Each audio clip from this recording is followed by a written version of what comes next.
حضور 1500 صحابہ کے ساتھ احرام کا لباس پہن کر عمرہ کرنے آئے تھے.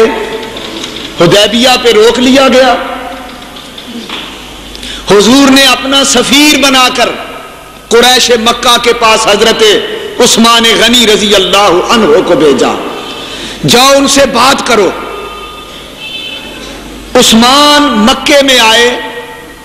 مشرکوں کا خیال تھا کہ ہم نے عثمان کو مکے میں آنے کی اجازت دی ہے، احرام کا لباس ہے، پہلے خانے کعبے میں جائے گا، طواف کرے گا، زمزم پیے گا اور پھر ہمارے ساتھ بات چیت کر کے واپس جائے گا.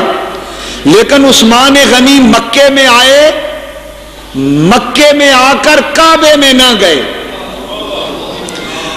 قریش مکہ سے میٹنگ میں مصروف ہو گئے حضور کے سفیر کی حیثیت سے. تو میٹنگ سے قبل قریش مکہ نے متفقہ طور پر ایک فیصلہ کیا، یہ سمجھ کر کہ ہم احسان کرنے لگے ہیں.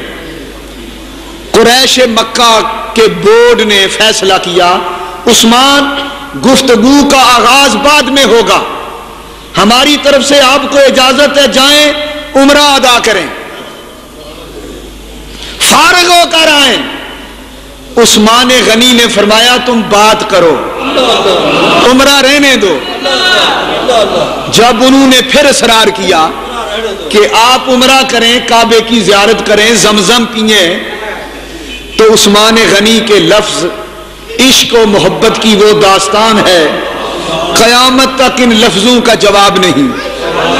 فرمایا جب تک میرا نبی عمرہ نہ کرے، جب تک حضور کعبے کا طواف نہ کریں، جب تک خدا کا محبوب زمزم نہ پیے، عثمان پر کعبے کا طواف بھی حرام ہے اور زمزم بھی حرام ہے.